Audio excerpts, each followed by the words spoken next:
Welcome back to another episode of Man of Steel, and since the last time I uploaded an episode, we were in for some developments in the world. We are going to start with developments that have been occurring in the political world in Zambia, and then we're going to move to Africa, and then after that we're going to expand all the way up to the global landscape and the global stage. So we're going to begin with Zambia. Since the last time we spoke, we heard that African countries actually had an endeavor in South Africa where they had to actually discuss what are the developments and what they can actually do for them to actually make mining to be something that the entire Southern Africa can develop from. After from that, they actually also did another summit that was in Ethiopia, Addis Ababa, where they actually talked of how they can actually try to come together and make Africa consume clean and safe water again. But it's something that will benefit me and you actually as we exist in Africa and Zambia, as you actually know. And then moving on to actually one of the milestones that our country has been able to jump over like an hurdle or something like that. It's like load shedding was actually like a talk of the day. I never felt it so much because I was in uni and there was a constant supply of power because the educational sector has been some that have benefited a lot from that. Now that I'm home and I actually see that the power is just actually 24/7 there, and you have to just actually use it for what I can actually say productive things, you're actually going to enjoy it. You're going to actually be staying updated with news. You're going to have to not to cook on gas stoves or something like that. You're just going to be using electricity, and make sure you use it responsibly, and make sure you switch and save, and make sure you just actually just charge your devices, not always where they're hooked in, but actually where you charge them on intervals. You destroy those lithium batteries, I'm telling you. Moving on to the other conversation. The other conversation was that the Ghanaian president actually came to Zambia, paid a courtesy call to Zambia where they go to at least share how each economy is doing and how they could learn from each other and how they could actually try to make their refineries in their own countries, like make own refineries, not where you send your raw material that you mine outside your country, but actually make sure that your refined minerals actually get to be consumed and used by a country after you set up those refinery plants. And actually there was a sharing of the culture type of dress which is called the fugu, and that was really nice because you'd actually see that as long as we're in Africa, we actually have something that we can share in the words of culture. And also speaking on culture, last week actually, which was probably the ending of February, the country of Zambia hosted one of the biggest traditional ceremonies that they can actually host, which was the Inchwala ceremony, and it at least attracted a number of people I can actually say who I really vibe and listen to and who actually draw motivation from. Talk of the Vamatero, talk of NDNA, talk of Y Celeb, to just mention a few. Those are some of the people I actually draw a little bit of motivation from and feel like okay, they are just doing something in life to actually make sure that they are permeating their energy to the world to actually gain and learn something from them. So actually it was a very good event. People from other countries who I can call tourists actually came to our country. Talk of people from Swaziland, the Swazis, they actually visited us and it was actually nice. Talk of the president who actually went there maybe to just discuss business, or maybe just, did I just say business? Actually discuss business and actually actually again people who actually were tourists uh had to actually appreciate Zambia for all that it is, for its peace and for its diversity and for just the country supporting such a ceremony. And I only get to pray and wish for a Zambia that where there's a traditional ceremony at each and every place, people would get to go and actually just learn one or two things probably from them, from the other tradition, and that would be nice. Moving on to the other conversation, which I have to bring forth here, is that when these tourists actually came to Zambia, some pointed out that visiting My God, some tourists are to actually like spot out that visiting the Victoria Falls is actually something that they actually find to actually be unfair. In that so that the prices are different for them and for us Zambians. You'd find that for us who are in Zambia, we actually like get to pay less and then them they get to pay more. But they actually get to say, if you're trying to talk of a borderless Africa, why don't you just make the price to be like in equilibrium for everyone? But I'd be like, then what would be the main reason for making it a tourist attraction? Maybe that's just me speaking off a bordered mind, but I don't know what you think. But if you think that maybe something can be done, please do share and actually do communicate. Starts with us so that we can actually grow it from there. And actually moving on to more further economic news, we actually denied a staggering amount of $1 billion from the United States of America, and we just didn't do it by ourselves. We also were backed up by our neighbors. It's good to have neighbors around you who understand you and who actually try to see the interests of them and you to actually grow and be mutual at the end of the day. So actually, there were some terms and conditions that were put in those documents that were not actually like suitable for the countries because they spoke of something like accessing like user data of the people who are going to access that. And that's just like someone coming to buy your information and then they be like, we'll give you $1 billion. Just give us all your data. And you're like, whoa, whoa, whoa, whoa, whoa, go and refine that. And like, I imagine how many things we actually like really do that actually get to have our data being sold to data brokers, something that needs to be researched on. Also, moving on to another conversational issue uh, concerning that for Africa, I actually got to actually like try to scale up the amount of money, how much that amount of money that was denied, what it could build. There's some recent updated news that is saying that the FIFA Association, the Football Association, is trying to build more stadiums in Gaza. As you know, Gaza's been hit with a lot of missiles, and they're actually trying to like rebuild their infrastructure again as a way of just trying to show that maybe this war can come to a mode where we can intermediate with each other and find common grounds. And that was the amount of money that we denied. Money that could build at least like imagine how many stadiums are in Zambia, right? And then just top that up with maybe say 4 or 5 best and good ones.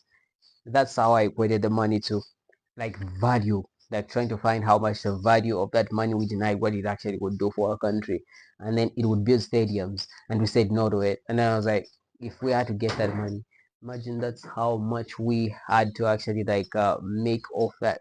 And now moving on to more national news, which is how Candice is trying to do an investigation on the murder of Charlie Kirk. I've been staying updated and actually being entertained by that news that is actually moving on to that side.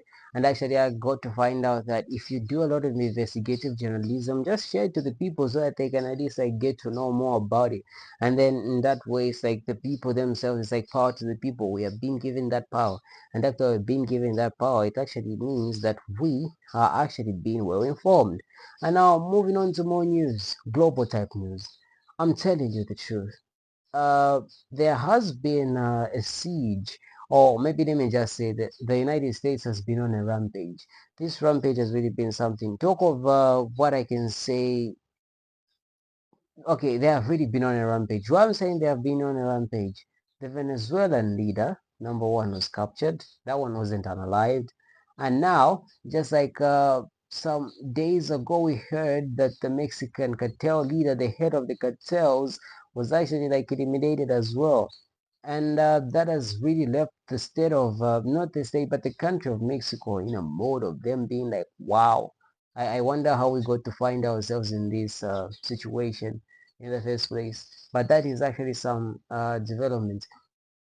And actually, not only that, we are now in March, and we heard that the Iran supreme leader, who has been like the leader for Iran for 30 years plus, has been eliminated, and now they're giving the people of Iran the power to say, choose the people who you want to lead you. Don't just have some type of a monarch.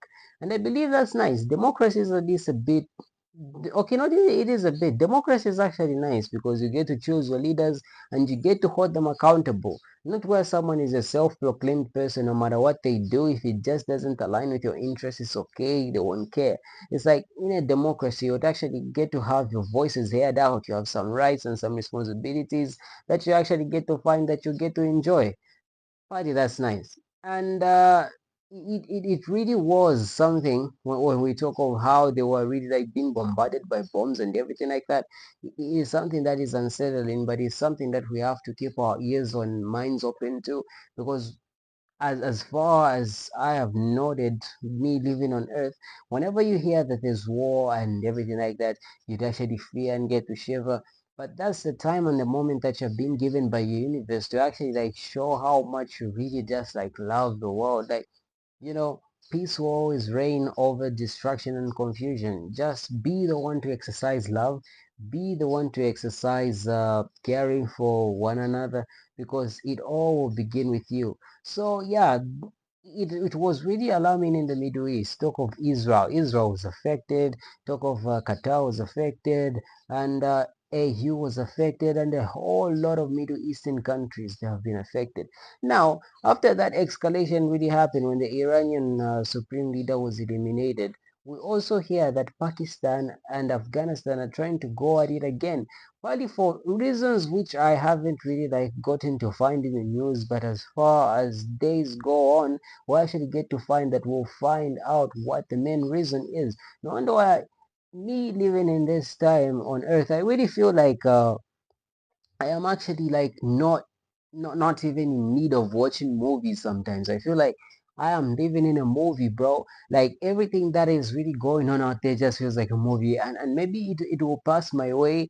Like the I show speeds type of a thing when he came to our country, and like, whoa, we're still feeling the waves. I am feeling the wave as far as I go. But let me tell you the truth, as far as it goes, it's really gonna be nice. I find myself rarely watching movies, just like news. Maybe it's just because of my age and stuff like that, like being updated and actually just like enjoying my life as I have actually been given it, enjoying my rights and responsibilities.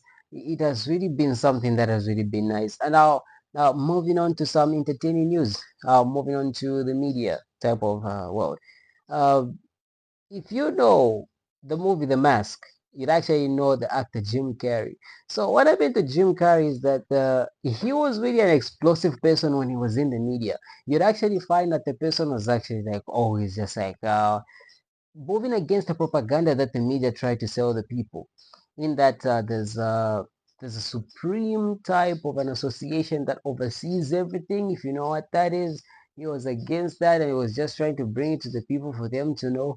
And now when he was accepting this award that he was being given, like probably like a lifetime or what type of an award when he was in Paris, he actually just was like low energy and everything like that. And I feel like age can sometimes take a toll. But I hope when I grow that old, age won't definitely take that toll on me, because I'd be like, oh no, I am not okay, let me just say I am not going to be that old and lose all that energy, bro. Maybe I'm gonna just like continue with my energy. I always pray that I won't lose it. Maybe I'm losing it, maybe I'm not, because I don't remember the last time I went out skateboarding. God, times are really moving and I feel like my bones are getting so rigid and something like that. But anyways, I don't know what you guys think, that it's this theory of being cloned and everything like that, because we had read about that in the Epstein files, and it was actually really, really something. And imagine if they do clone people and they actually cloned him and he's like a fake, a deep fake. Wow. Uh, but let's just keep our eyes open. The reason why I do this is just I just want to open people's eyes and just make sure that people are able to like share their views and hear of what their perspectives are on these types of stories. Actually, with that being said, I think I've come to the end of this episode of Manosio. If you want anything to be like discussed on or maybe talked of on this podcast, which I actually just like run not as quick, no, not as long, but maybe it's quick or something like that. But yo, these are some things that actually like happening and that are actually like staggering me as we speak right now. So for me, man, still sayonara.